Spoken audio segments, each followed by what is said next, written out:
क्या आपने कभी सोचा है कि जब आप अपना फोन उठाते हैं तो आपके घंटों कैसे बीत जाते हैं, पता ही नहीं चलता।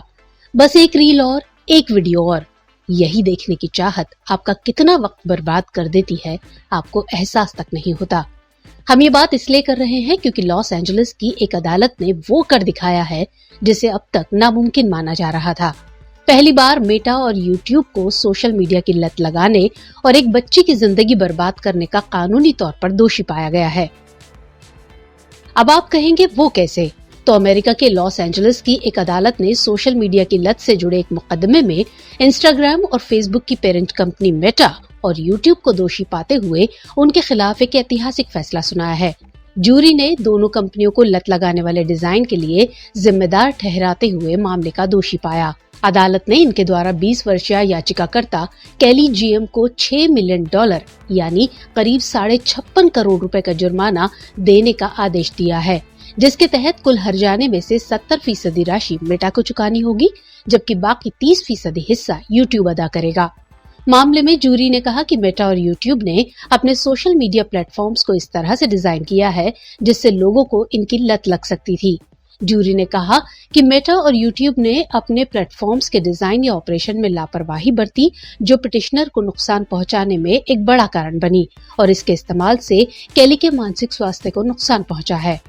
आपको बता दें कि याचिकाकर्ता कैली जीएम का कहना है कि इंटरनेट मीडिया प्लेटफॉर्म के आकर्षक डिजाइन के कारण कम उम्र में ही उन्हें इनकी लत लग गई थी। इसके बाद वो भारी डिप्रेशन का शिकार हो गई और उनके मन में आत्महत्या तक के विचार आने लगे। मेटा और गूगल ने इस फैसले से असहमति जताते हुए इसके खिलाफ ऊपरी अदालत में अपील करने की बात कही है। मेटा ने कहा कि किशोरों का मानसिक स्वास्थ्य एक बेहद जटिल विषय है और इसे सिर्फ किसी एक ऐप से जोड़कर नहीं देखा जा सकता है। वहीं यूट्यूब के मालिकाना हक वाली गूगल ने कहा कि इस मामले में यूट्यूब को गलत समझा गया है। यूट्यूब एक जिम्मेदार वीडियो स्ट्रीमिंग प्लेटफॉर्म है, न कि कोई सोशल मीडिया साइट। हालांकि ये रकम इन कंपनियों के लिए ऊंट के मुंह में जीरा है, लेकिन ये फैसला एक नजीर बन सकता है क्योंकि इस फैसले का असर अमेरिका सहित दुनिया भर की अदालतों में चल रहे सैकड़ों ऐसे ही अन्य मामलों पर भी पड़ सकता है। इस कहानी की शुरुआत होती है कैली या केजीएम से।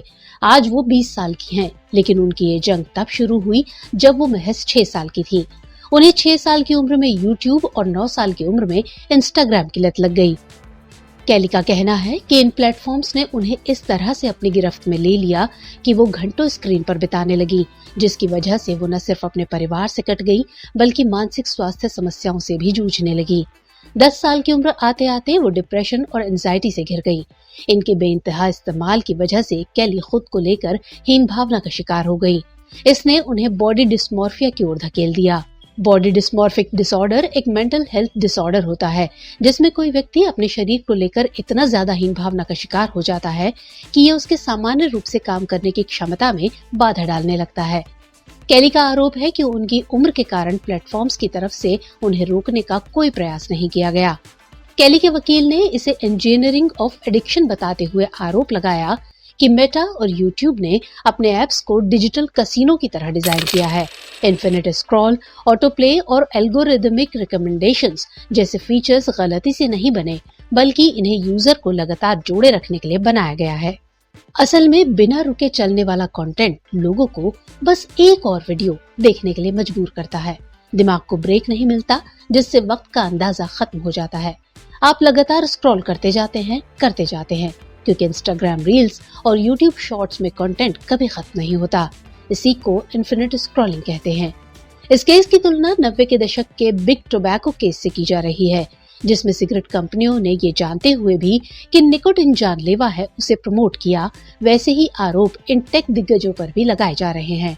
कोर्ट ने भी माना कि मेटा और यूट्यूब को पता था कि उनके प्लेटफॉर्म का डिजाइन इस तरह का है कि ये नाबालिगों या यूजर्स के लिए खतरनाक हो सकता है। Infinite scroll, auto play video और लगातार नोटिफिकेशन जैसे फीचर्स उन्हें स्क्रीन से बांधे रखते हैं, जिससे महिला की मानसिक सेहत पर भी खराब असर पड़ा। जूरी ने पाया कि दोनों ही कंपनियों ने अपने प्लेटफॉर्म्स को डिजाइन करने में लापरवाही बरती और यूजर्स को उनके जोखिमों के बारे में चेतावनी देने में विफल रहे। कैली की जीत उन हजारों परिवारों की जीत है जो इस डिजिटल नशे से जूझ रहे हैं। ये फैसला सोशल मीडिया के भविष्य के लिए एक चेतावनी भी है। आपको बता दें कि ऑस्ट्रेलिया जैसे देशों ने बच्चों के सोशल मीडिया इस्तेमाल को रोकने या सीमित करने के लिए प्रतिबंध लगाए हैं और यूके भी इसी राह पर है।